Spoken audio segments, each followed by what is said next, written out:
Hey, you there. Thank you for watching, and welcome to Forged Lines Forever. Today I have a 5v5 custom match here on the most amazing Neuroxis map generator. So let's go ahead and introduce our teams and our players, starting off with Team 1 in the Northwest, all huddled together, and Team 2 in the Southeast doing the exact same thing. Starting off with Team 1's Ruby Red player, working our way clockwise, we have Stinky Joe as a UEF. He is an 800, and surprisingly, he is going first air instead of first line, being the closest to the front line. In States Blue is another UEF here for Team 1. It is Caliber. He is a 1500. And a third UEF for Team 1 is Yerfmeister in Batman Gray as a 1600. In Snow White to his north, the fourth UEF player on Team 1 is BRS DCCC 97. He is a 1900. The highest rated player on Team 1 and in the game overall. And last but not least, for Team 1, breaking the mold is the Cybern player of Colonel Kenny Lee. He is in orange. Yes, he's in orange, the color orange. I checked for a second. And he is an 1800. So for Team 1 side of the map, they have 4 UEF, 1 Cybern, no Aeon, and no Seraphim for Team 1. Starting up with Team 2's Tropical Ocean Blue, and working our way clockwise, we have already on the move to the west Alex 666. He is an UEF as a 1300. We have in Royal Purple Tesla Max as a Seraphim as a 1400. In Chevy Crimson to his east, we have Index Librorum. I think that's how you say that. He is an Aeon, and he is a 1500. Probably call him Index for short. In the rear guard air slot here for Team 2 in Emerald Green is Sapier as a Seraphim as an 1800, the highest rated player on Team 2. And last but not least here in Barbie Pink is Cheerios. He is an Aeon, and he is a 1600. So for Team 2's side of the map, they are missing the Cybern faction, but they have 2 Seraphim, 2 Aeon, and 1 UEF, which does mean that Colonel Kenny Lee is the only Cybern in the game. So for 10 players on the map, let's take a look at how much reclaim they have to scoop up. Currently sitting at, drum roll please, 10,000 mass. A little bit over that, but we'll round it down to 10,000 just to make it a little bit easier. It is a little bit over 1,000 mass per player to scoop up. And of course, the main geological feature on the map is this giant mountain conglomeration nonsense that's in the middle. Kind of reminds me of like a hex from Settlers of Catan, kind of like the desert that they're currently fighting in. It's kind of the shape that I'm getting at from that. And besides that, for Team 1's side of the map, let's take a look at their mass points. I'm going to slow it down to zeros just because I don't want to miss any of that early harassment, or at least the early harassment. We have a couple of Trimex positions on the western side here with a decent amount of one-off mexes in that southwest. Of course, in the northeast is mirrored over there with another Trimex for Team 1. Looks like Colonel Kenny Lee is going to grab that. And then a couple of one-offs in the north. But besides that, not a large condensed grouping of mass points, really spread out, especially on the front line, which means there's going to be a lot of trading between those front line players. If I were to guess, it's most likely going to be a 2v2 in the northeast, a 2v2 in the southwest, with the rear guard airsoft players mainly focusing on their teching up to T3. But of course, as I say that, we have Sapier moving in with both Tesla Max and Index to the northeast position. So this looks like it's going to be, instead of a 2v2, it is going to be a 3v2, unless we see some more movement from Team 1. But it looks like it's going to be the opposite case here, seeing that the rear guard airsoft player of Team 1's BRS is actually moving in on the west side. So it's going to be 3v2 in the southwest for Team 1 and 3v2 in favor of Team 2 on the northeast. But we do see that Stinky Joe has not moved to assist Kenny Lee on the front line. So currently it is a 1v3 in favor of Team 2, but I would not be surprised to see him move out here very shortly. We have Team 1 bomber harassment. We had some in the northeast that was taken out. We now have some in the southwest for Team 2, going after a couple of those labs and Snoops running around the map here. A nice little grouping over here, kind of just hanging out, guarding that mech's position and sitting right next to that little hole there. T2 upgrade has been started for Yerfmeister, and we do see that those bombers are now going after the Mexes and further into Team 1's territory. Interestingly enough, we do see that this Mechs was either donated over or built by BRS, so I don't really know what's going on with that, but that realistically should be donated over to Stinky Joe so he gets the adjacency bonuses for those factories in the south. We do see that the main line facilities coming online here for both Cheerios and Alex, trying to get their early, T1 units online as soon as possible.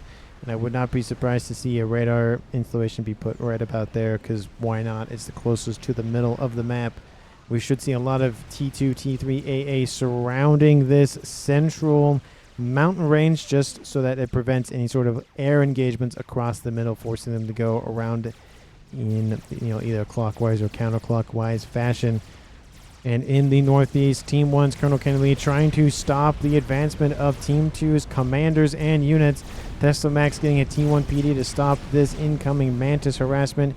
Sapier moving in with his commander, looking for veterancy. Index moving in, and Tesla Max, of course, after building that facility, has fallen back. Gun upgrade has been started for Colonel Kennedy, pretty far forward, and we do see that Tesla Max going for his gun upgrade as well, considering he's pumping out a ton of T1 support, and of course there is a lot of firepower with those commanders for Team 2. That upgrade is a little over 25% complete, so by the time, if the comms do decide to engage, we do see that Colonel Kennedy, of course, is getting some assistance from those Mantis a little bit to expedite that upgrade as well. Looks like he's like, I need some E in upping, says Index, so Team 2 is aware of that upgrade, and they want to stop its upgrade, construction, augmentation, whatever you want to call it. Gun upgrade has been started for Index. He's going for range first. He probably should go for speed just because he is very close to the front lines, but he does have an assistance of Sapier and Tesla Max as well. So an argument, like I said, could be made for either speed or range first, but range does provide a little bit better bonus on the front line for pushing in, but speed would be better for a nice retreating option. I think there's really nothing going down in the southwest. Very similar, just trying to hold off the advancement of the three commanders for Team 2's players. Obviously the same thing for Team 1. That gun upgrade does finish. The T2 upgrade did finish for Yerfmeister, and he's upgrading his mechs to T2 as we speak to get his eco up and running as fast as possible. Upgrade has been finished, of course, but Colonel Kenny Lee is under fire quite significantly by Sapier's commander.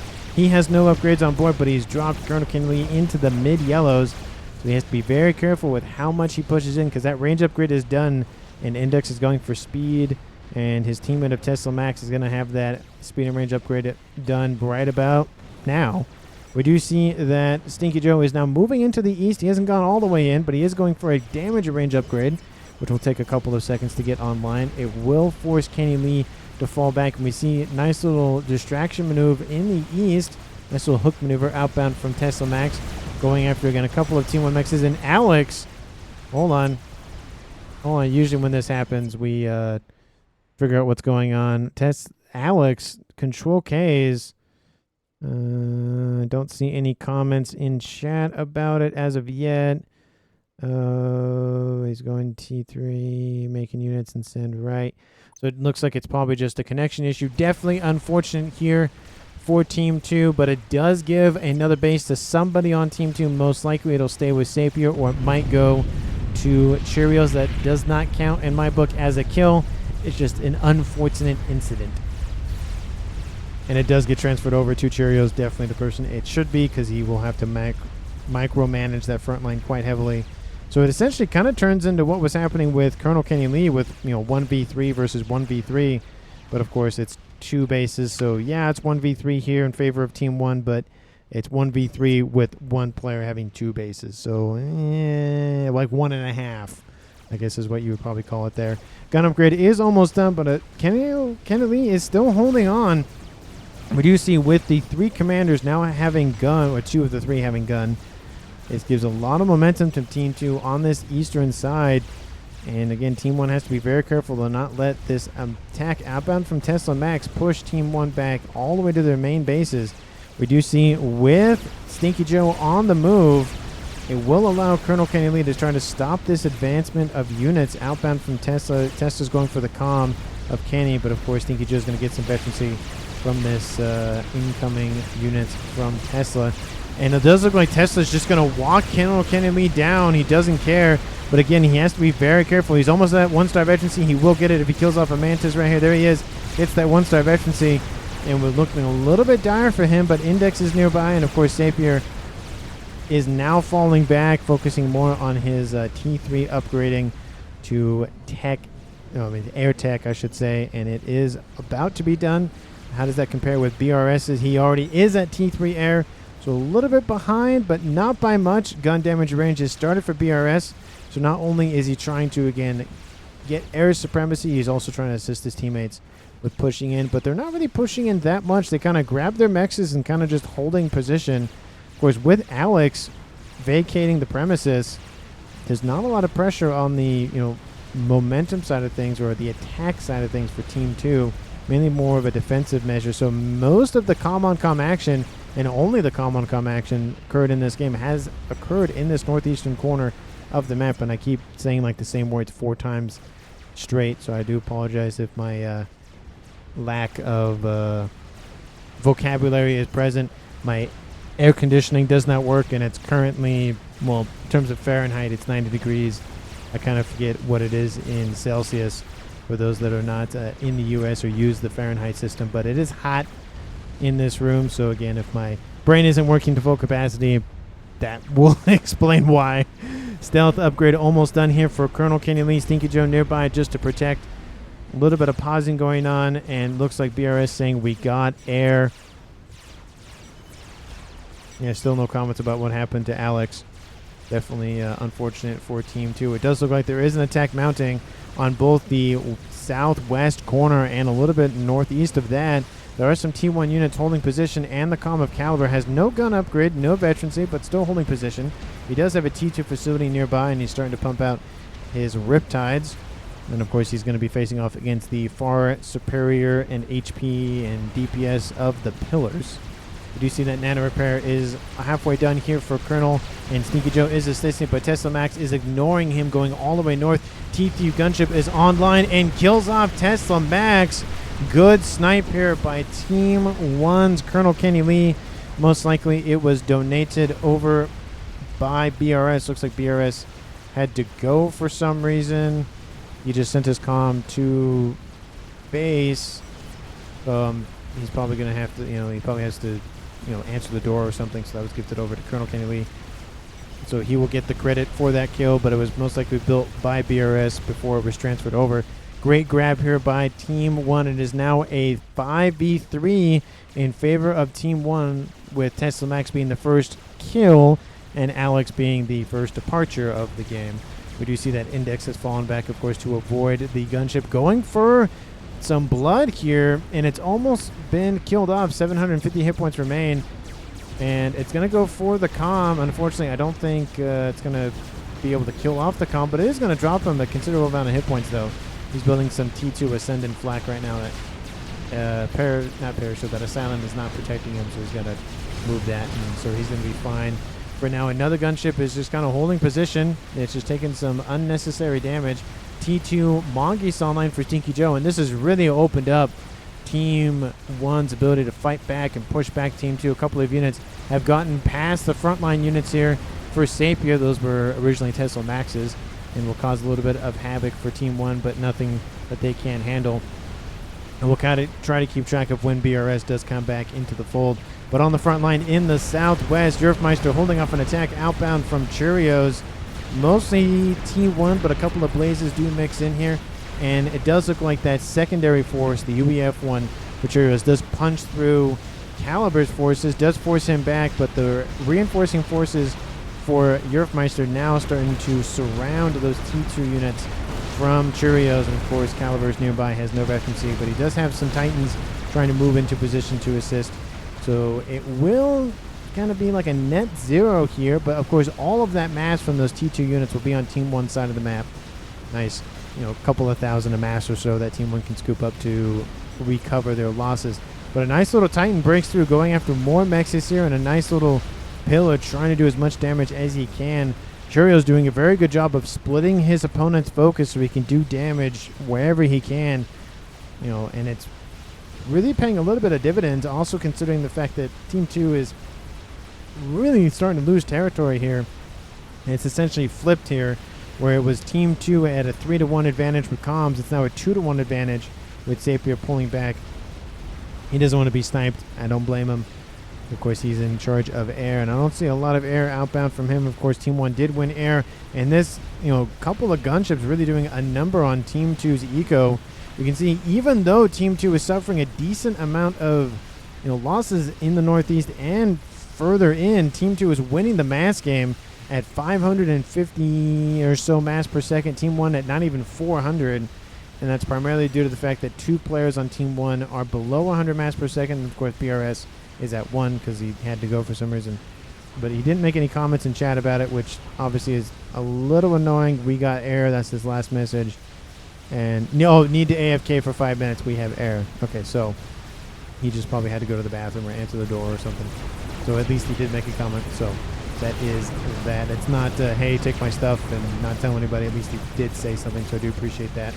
But it does look like a large group of forces here mounting for Team 2. Comeback is on the cards here for a land engagement. Of course, we have a lot of monkeys. They are pretty weak. But, of course, Colonel Kenny Lee is with his nano and gun comm. With the Aeon, do not have any sort of nano, so that will give a little bit of boost to the regen capabilities. But, of course, the Cybern comms are a little bit weaker in terms of base hit points, so that does kind of offset that kind of disadvantage for the Aeons. We do see in the west, Yerfmeister still holding position, getting a nice little T2 radar system online, and a lot of T3 Titans emerging here for Caliber to really hold off this mainly T2 and T3 army. Lots of Titans here. There are some Percy starting to be added to the mix. I would not be surprised. Those are Harbingers as well. So Titans, Harbingers, and Percy's oh my for Team 2's Cheerios. And Cheerios is doing a very good job. He's the mass winner of the game, of course. He had the first dual, not dual, but 2 base position, which means he could scale his eco a lot quicker, which obviously explains the discrepancy in mass incomes between the 2 teams. At least it explains a little bit of it. Stinky Joe and Colonel Kenny Lee holding off the attack from Index. Those Mongeese, again, they're staying out of range of those blazes and other units, so they're used to great effect. They're grenade launchers getting a nice little AoE on those larger grouped units. And Sneaky Joe taking a decent chunk of hit points to the face. I know that doesn't make sense, but somehow it makes sense in my brain. And he's about to fall into the red. But of course, Colonel Kennedy, it looks like he was on an upgrade, but looks like he'll have to move because there's some not the fighter bombers running around targeting him specifically. So he's going to have to get out of range. Of course, 90 hit points a second, almost that 3-star veterancy. And it's a decent chunk of hit points per second, but he's suffering some losses here. ASF need to be moved over to deal with those. They're getting free damage on that comm. I don't know if he's distracted or something, but hopefully he doesn't die from this, because that'd be definitely unfortunate considering he has ASF right here. Are you dropping... What's going on? Oh, he's annoyed that Stinky Joe is pulling back. Now he sends his ASFs in that he's dropped into the red. And that was close to death. Very unnecessary, but great play by Sapir. He probably didn't think he'd get that much damage done, but hey, something's better than nothing. We do see a random deceiver down here. Looks like there was possibly a drop earlier on. I don't see any sort of wrecks for transports. Looks like the units walked all the way on the eastern side of the map. And that gap in mass is starting to lessen here for Team 2. It's about 100 or so mass for Team 2 in more per second than Team 1. And of course that number is just being eaten up as time goes on. Of course, we do see Yerfmeister still holding ground here. 4-star veterancy on board that commander. Large group of Titans, more and more Percys and Harbingers being added to the mixer for Cheerios. He's sitting at almost 400 mass a second. And the amount of T3 P-Gens being built everywhere here, most likely, I'm assuming, yep, that is by Cheerios. He really needs power, it looks like. Well, he doesn't need that much power, but he just wants all that power. Of course, I'm trying to think of that song where have all that no one man should have all that power. That's to call back the last video, Saints Row the Third. again, still I think the best one in the series. Anyway, that's like I don't know if it's the title screen like background music, but I think it's like one of the opening cutscenes. Anyway, distracted by other games' soundtracks. We do see, again, in the south, that army is splitting once again, diverting Team 1's attention. Luckily for Team 1, they do have 2 players, one on the west, one on the east, so they can deal with this splitting of the army. But I feel like, in this case, Team 2 could easily just go for a kill here. They've been down 2 comms, for a while now, so they really need a kill. Advanced range coming online here for Index. That's a lot of mongoose. That is a lot of mobile Ravager mongoose. And of course, if they focused on the comm of Index, they probably could kill him. But those blazers are moving into range. But again, Stinky Joe is doing a decent job of trying to keep those mongoose at range so they don't get killed off easily. Advanced range, once it comes online, we'll be able to deal with these mongoose a lot better. But I feel like he should probably dip into probably some T3 Titans or even some Perseus. Because, yeah, those mongoose are great, but they're not the end-all, be-all. But I haven't seen somebody focus mongoose this much in a long time, so it is nice to see that unit getting some love. And even though it's, again, one of those units you don't really see a whole lot of, it is a nice thing to see at the moment. That is a lot. That is a lot of mongoose. Just so many mongoose. And with that advanced range commander online now for Index to be able to fight these units a lot more effectively and get that veterancy skyrocketing for himself. And in the west, another forceful attack here outbound from Cheerios, trying to just really just hammer Caliber back. His comm has fallen back quite significantly. He hasn't even got an upgrade on board. And it does look like BRS is back, so he is under control of the air forces. And it has given Colonel Kenny Lee more APM, and he's now cutting in on the eastern side.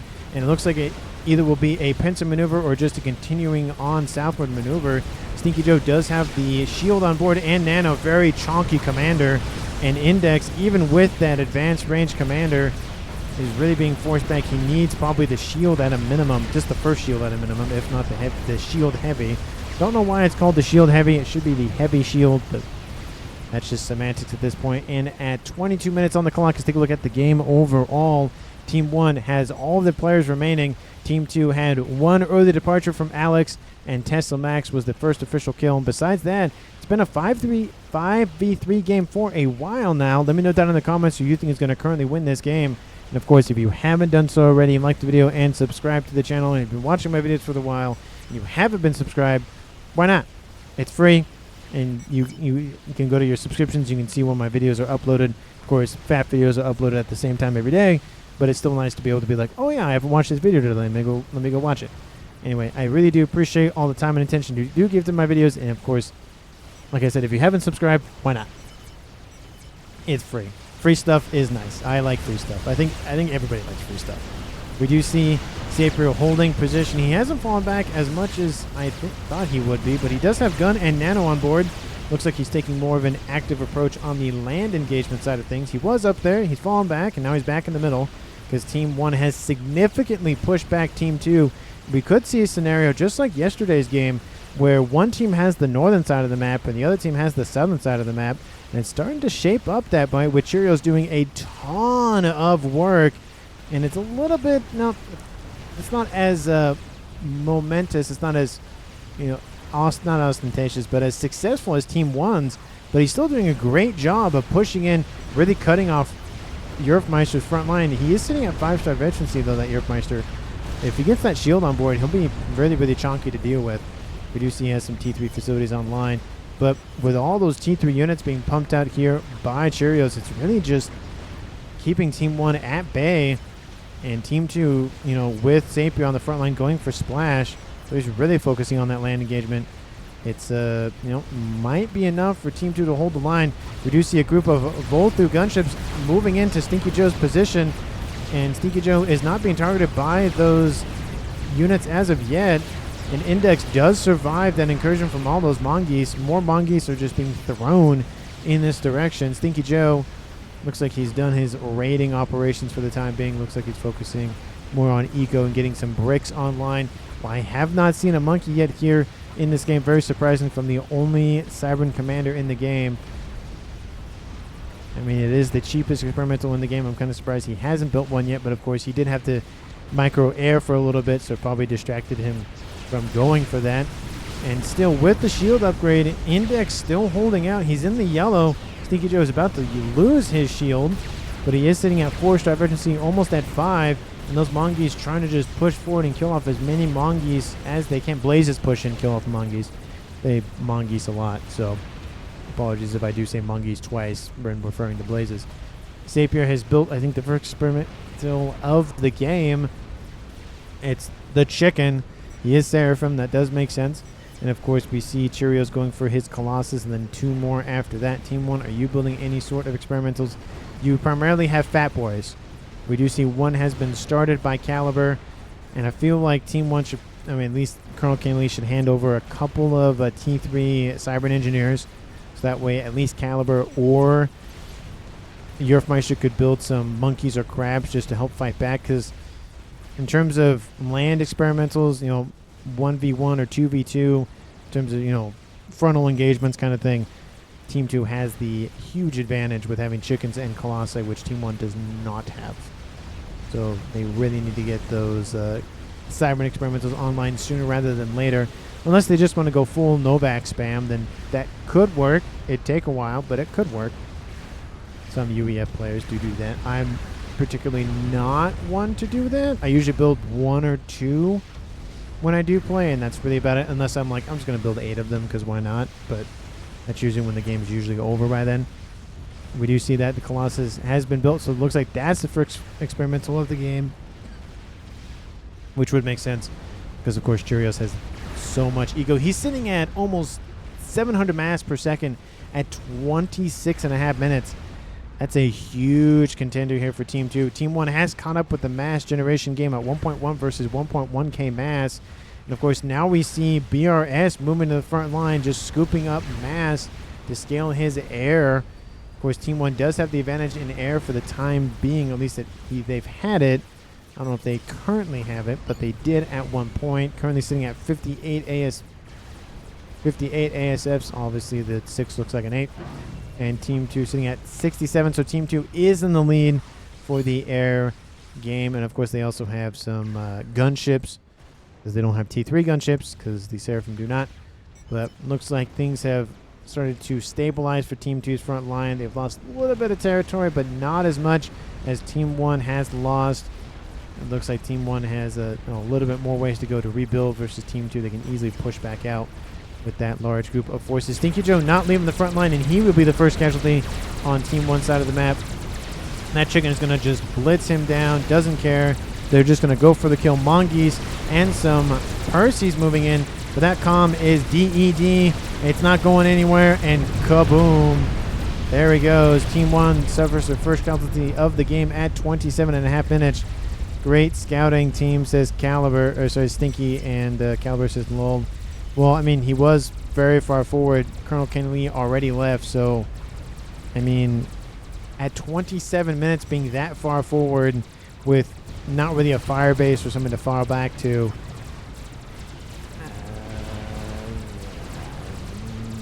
I don't know.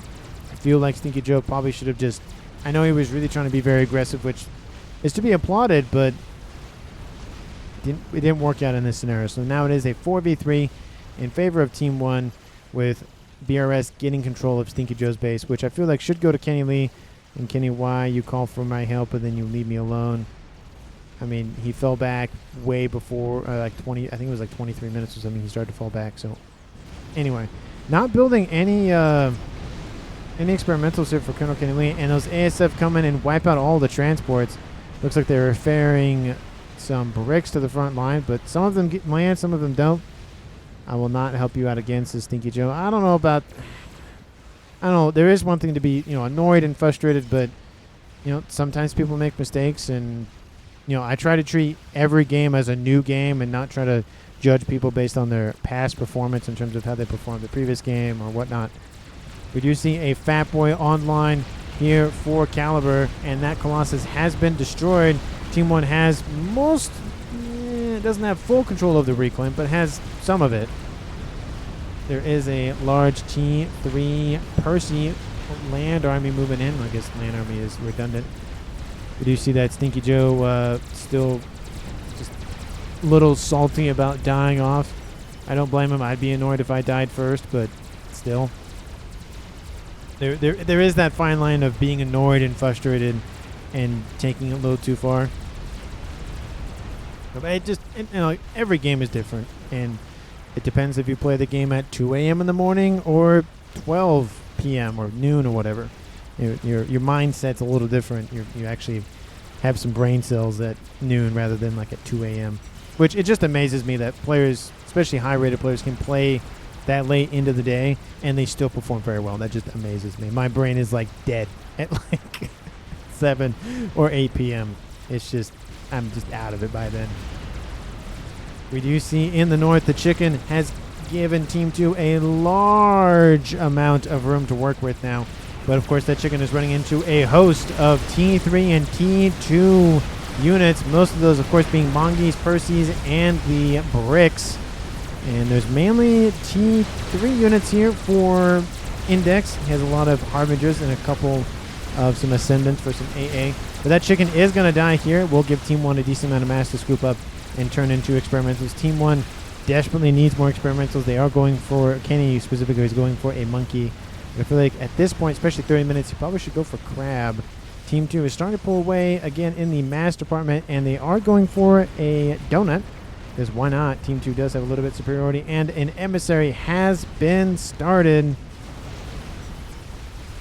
We do see Fat Boy is online, starting to poke and prod at Team 2's frontline defenses. The second one is online and moving into position. Large group of Percys trying to again hold off any sort of incursion. Large wall section prevent any sort of incursion. Colossus is online. Lots of Harbingers as well. Lots of T3 units. What we'd love to see in Forged Lines forever.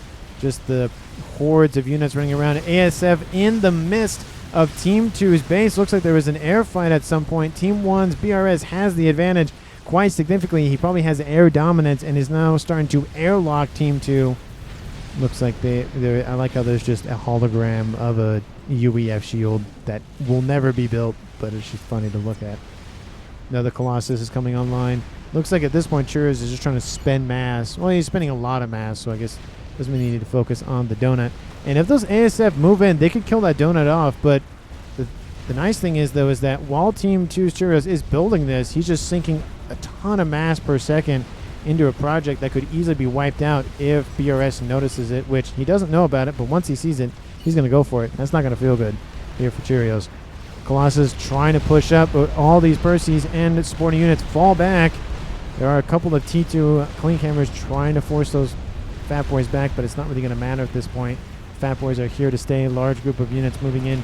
They're starting to choke Team 2's Cheerios, southern edge positioning. Not that many units here. His main focus, of course, is right here, preventing a nice, straight line to his donut, which is, to be fair, already in the yellow, so he might just actually be able to keep it. Definitely unfortunate. The BRS's ASF were in the base of Zapier, and he didn't move west. There is a decent amount of AA, though, for Cheerios. At least there was at some point. He's sitting at 24, so not an exorbitant amount, but enough to have an air player be like, I don't want to lose that many ASFs.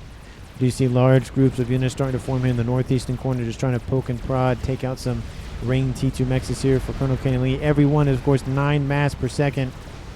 And that really hurts his construction of Monkey Lords. I don't know if he's built one. I think that's going to be his first one. Another Fat Boy is under construction, or has been completed, I should say, for Yerfmeister. He's sending that eastward to assist the eastern front. How's that emissary going? Well, it's in the yellow, so over 25% completed. That donut is online, and Team 1 definitely knows about it now. They can, well, at least they haven't detected it, but they definitely will see it here soon. And the only downside, of course, for Team 2 is there is now 3 Fat Boys here, and that Colossus is just being pelted consistently by those Fat Boys, not allowing that thing to rest by any means. There's another one over here, but it's also in the high yellows, low greens, depending on how you want to look at it. And those units that have been hook maneuvering all the way around to the northern edge here, reinforcing units, a lot of parashields to come and assist Colonel Kenny Lee's commander. and of course protect these bricks. There's mainly Harbingers, and they've mostly been dealt with, and the bricks, of course, have the advantage in hit points, so those will be dealt with, but all the mass that Colonel Kennedy had per second is just gone. Tied up game here for mass per second, 1.5k mass. And of course, that donut is not going to move into range of those Fat Boys. One Fat Boy is at least going to go down. The ASFs are going to be called to deal with this. That Fat Boy does get its shield back. Oh, it dies anyways. It looks like its shield was up, but I guess not. And that Fat Boy is probably going to make it. There's a lot of AA in this mix, mainly T2. I don't see any T3. That second Fat Boy is going to go down, and that's a lot of firepower from Team 1's front line just evaporated. Where are the ASFs for BRS? They're holding up there. The Fat Boy, will it make it out of range of the reclaim, or the shoot, what's that called? Not the death clone. I guess that could be a death clone, but the wreck, it doesn't, and the crash damage kills off the other Fat Boy. So Team 1 loses 3 Fat Boys, and Team 2 loses 1 donut. I don't know if they'll take that trade. I guess it depends on the reclaim situation, but yeah, those ASFs were it would have been useful like 30 seconds or a minute ago, unfortunately. But Team 1 does have air dominance. Unfortunately, Team 2 does have a nuke now. It's about a fifth of the way loaded here for Sapir. Has that artillery going. It's halfway done, so Team 2's probably about 40 or so minutes going to have that online. Team 1, large T3 air facilities. The Monkey Lord has been completed. I don't see it anywhere, but where is it? Oh, it's up here. Just kind of taking out Index's forces on the northern side. I don't see any efforts to go for any sort of long-range tech in terms of nukes, Novaxes, or artillery. I do see efforts to go for some RASCOMs, but that's about it.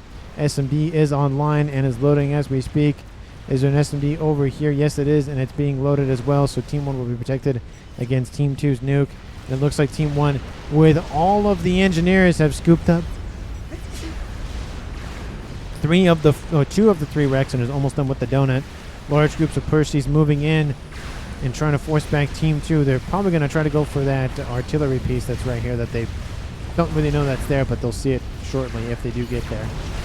Don't know if this will be enough Percys, though, unfortunately. There's a lot of flak here, and that Colossus is getting some T2 and T3 assistance in stationary and mobile tech.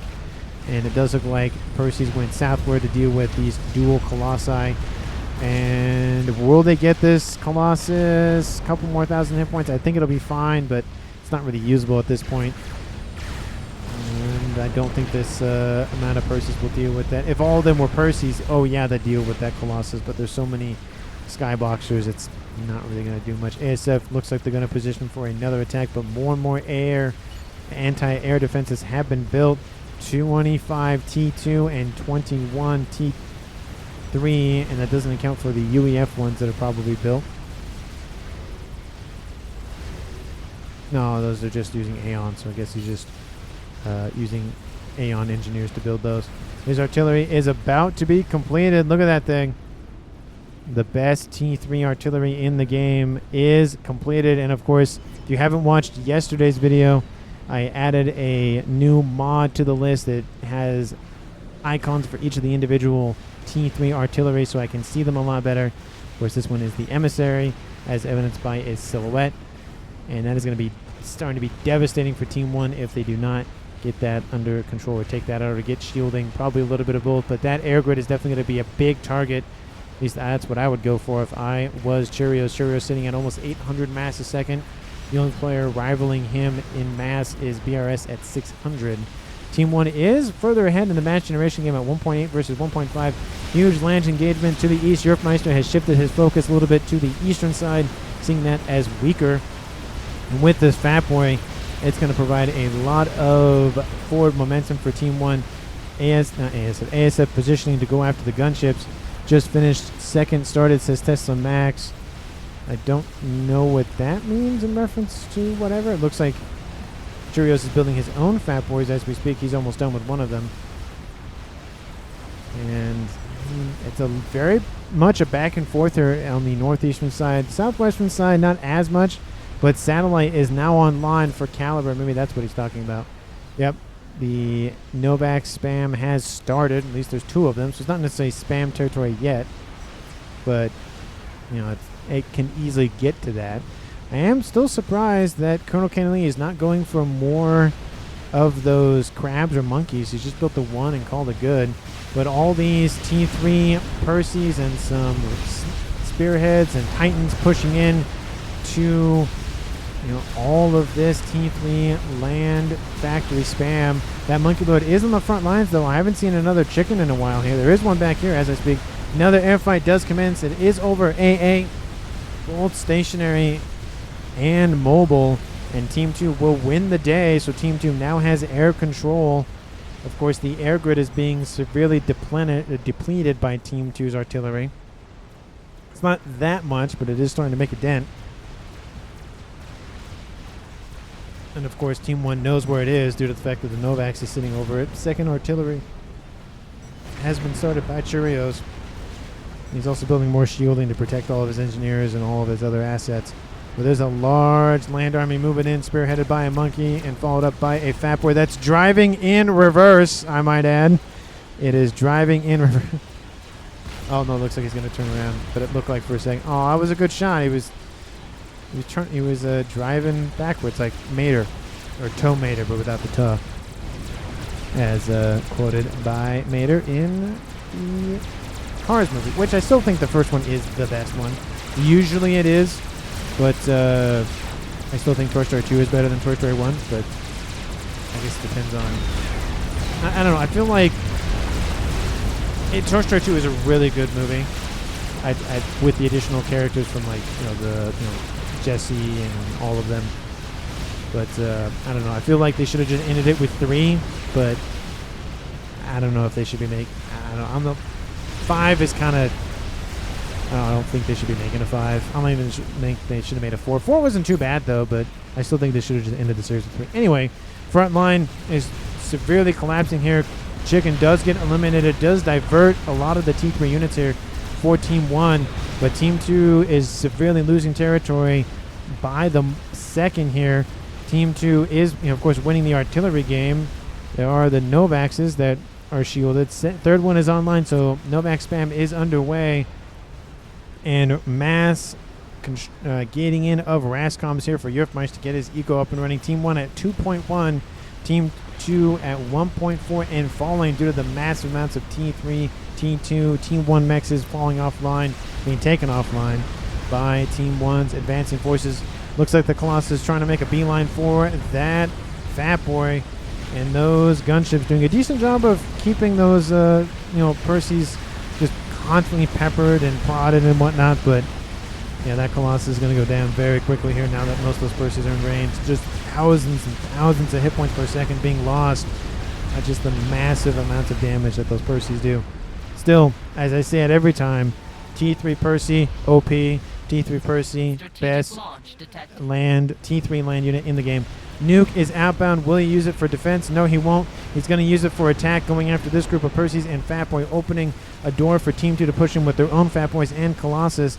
I think it's a race to how fast can a land engagement fall.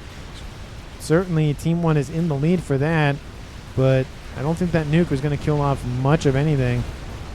I think he should have gone for, or tried to go for other things, but a third Novax is online for Caliber. That Nuke will land. It will most likely get that Fat Boy, though.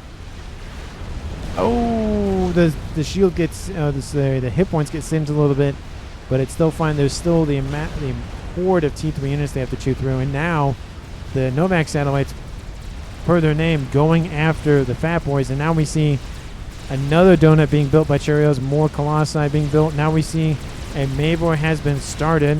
It's going to take a while to build that, especially with the land units inbound. Sapir going to try to charge forward to hold off this pressure, but he's losing more hit points than he can regen, and a couple more shots will do him in. Fat Boy has zoned in on him. Percy's moving in range, and there he goes. Sapir has been defeated by Team 1. It is now a 4v2, and it looks like Index control case as well, leaving Cheerios, the last player on Team 2, to hold the line. And I think at this point, with the eastern side severely collapsed, he's going to have to pull his forces back. He killed the Fat Boy off, or at least the Fat Boy was killed. Actually, that's his Fat Boy. And this is huge. I think this necessarily is the complete win for Team 1, but it's definitely a huge step in the right direction. Donut is inbound, and it's just going to come down to this point at just APM, just not having as much APM to really deal with all of the everything going on. You know, we have 3 Novaxes online for Team 1, the 4th one almost done, and they're going after mass income. Team 1 sitting at 2.2, Team 2 at 1.2, so 1,000 mass more per second for Team 1, and there's only so much of that Cheerios can take before it's just being pummeled by mass. How is that nuke loading? It's almost done. I feel like that nuke definitely should have been employed for a more defensive nuke versus an offensive nuke. To be honest, that made it harder for us. Didn't particularly like one of ours randomly dumping on us. Yeah, so Caliber making the comment that made it harder because it gave Cheerios second base. More micro, less effective. Yeah, that's that is the downside with having less players, is you have less APM, and eventually it takes. So Strat Bomber's moving in to Cheerios, takes out some of his shield, of course, but can't kill off the comm. Second artillery is about to be up online, and I mean, he's held off the land engagement, so it might be enough to hold off Team 1. Again, the downside is 1,000 plus mass more per second for Team 1 will only just drown Team 2 in mass. And the shields mostly are online for the main bases. Looks like there's some power issues going on for Yerfmeister. He's building a Mavor because why not? So Mavor makes its second appearance. The first one was already down south. Did Cheerios continue to build that? He is continuing to build that. But I don't know if it's really worth the investment at this point. 1,000 mass per second. He has a lot of stuff to deal with. Is ASF taking advantage of just kind of sitting kind of on the ground in the middle of the map, but not really. Donut's going to charge forward. I think it's going to go after those Novaxes. At least I think it's a nice, I think he's thinking a final hurrah. The writing, like I said, the writing on the wall isn't there yet, but it's starting to form. I can see some of the shapes, some of the letters start to materialize. But that Novax site is not looking good. 5 of them have been constructed. Not all at AA, and that Tsar is going to kill off at least a few of them. ASF are going to move in. I don't know if it's enough to kill off that donut, though, before the Novaxes are killed off. Definitely unfortunate. But that is a laser to the Novaxes, essentially saying, hey, you have a laser. I think my laser is bigger than yours, or better than yours. And those that hate the Novax will love this. I think my laser is better than yours. And that's the 3rd Novax offline. The 4th Novax online, T3AA being spammed up as quickly as it can be, but the Novaxes will not be saved. The donut will die on this side of the map, but it doesn't matter. The mass killed by the donut versus the mass left by the donut, and of course he takes out a chunk of mass from those Novax wrecks as well. But look at this, just 14,000, 19,000. It was 16,000 here, by tons of mass for Team 1 to scoop up, but tons of mass killed. Strat Bombers are inbound. They're coming in, not necessarily one by one, but they know where the comm is. They're going to go for it. They're actually going to go for the artillery strike that. And some of them will be shot down before they are able to drop their payloads. But, oh, those ASF not in position. Those emissaries are going to take a beating. Is it going to be enough, though? They're going to take out one of the emissaries. That's better than nothing. At half of the firepower, half of the DPS. Mavor in the yellow, almost half done. Another forceful attack here by Colonel Kenny Lee, but with 3, 4 experimentals online in the east. And that's not looking good, but the Novax, but the Mavor is half done for Team 1 as well. It's just a race to how fast somebody can build that Mavor at this point. I think I'm going to speed it up just to 1, because that's really what this is going to turn into, is how fast can one team or the other build a Mavor. But it does look like with this emissary losing a decent amount of its P-gens, its fire rate is severely reduced. So it's going to make it a little bit easier for Team 1 to defend. And that that Mavor is going up decently quick. It's sitting at almost 5,000 hit points. This one's at 4,600. So Team 1 will, at the current rate, finish theirs before Team 2's does. But we have a couple of bricks and a Titan running around killing off a couple of Mexes for the old base for Sapir. His old nuke is about to load as well. So Team 2 is going to have another nuke to use. But lots of units, both in engineering and offensive, moving in, and defensive for some AA flak. But it's just the game kind of just not necessarily died, but severely ratcheted down the just nonsense that was going on at one moment. You know, this entire eastern side was about to collapse. Team 2 held on, and it's not going anywhere in Team 1's direction for the time being. Looks like they've kind of taken an off-hands approach to it. And that Novak, I keep saying Novaks, that Mavor about to go into the green. Once that finishes, I think that's game, because it's going to target Team 2's Mavor. That Team 1 definitely knows it's there, and it's going after the other emissaries. So, but Team 2's Mavor now in the green as well. So more and more being shoved into this Mavor project. We could see just a rivalry between the biggest artillery pieces in the game compensating for something. Possibly. Maybe. I did ask that question in one of my casts a while ago, is the UEF compensating for something? But Brick's coming into the backline, going after a couple of T3 Mechs here. And that's 27 mass a second. They've taken at least 3 of them offline. Other ones over here, I'm assuming that one was... That was T2. I'm assuming that was probably T2. So Team 2 has dropped below 1,000 mass per second. Team 1, 2.4K.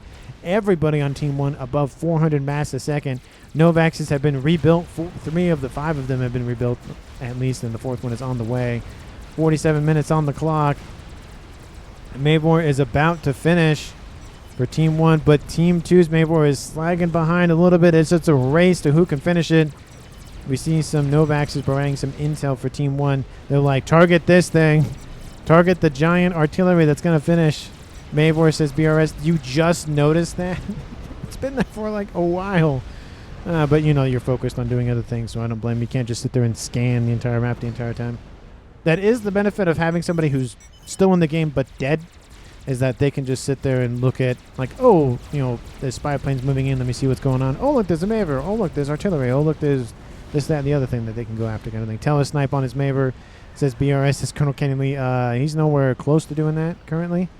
But the artillery has been completed. The T4 game ender of the Mavor is done.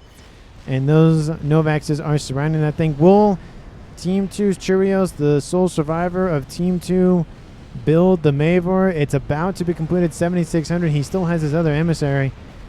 And hopefully it's been firing at the Mavor. He doesn't even know it. Oh, no, he knows about it now. Mavor says, Sapier, yep. But it's targeting Team 2's, and that's about to finish. Of course, you can rotate stuff, which is very nice to do. It, you know, it takes less time to move the barrel into position. The shields are down. The shields are down around that Mavor. Will it finish? Oh, it was about to. It was at 7,900 7,900 hit points. Oh, that's gonna hurt. It was one, yeah, like 98. That's so rough. For Cheerios, it was about to finish, but the shields came off just at the wrong time, and he just goes, "I'm done. I'm done. See you, bye." And Team 1 wins the game at 49.5 minutes. And the MVP for this game, I gotta give it, I think, to Yerfmeister. It's hard because Caliber did a very good job on defenses down here, and same with Yerfmeister. But I think Yerfmeister's switch of, instead of sending all of his units or most of his units south, he sent them east and then over here to this eastern side. It really distracted Team 2 a decent amount. It got a kill. It broke up a lot of the APM. It not necessarily forced Index to control K, but he ended up control K-ing because of that. It really strangleholded Cheerios' APM. It's kind of, you know, constantly going back and forth. And then it was just a race to who could build the Mavor. And Cheerios, of course, did get 2 artillery pieces. He lost one of them. And, of course, obviously lost the other one because he control K'd it. But he did a valiant effort. He was definitely the star for Team 2. But I think overall, Yerfmeister gets the MVP from me. Let me know down in the comments if you agree with that or not. Of course, if you haven't done so already, like the video, subscribe to the channel. Thank you so very much for watching this point in the video. Share this video with anyone, everyone, and especially your pets, because you can't forget your pets. And I will see all of you in the next one.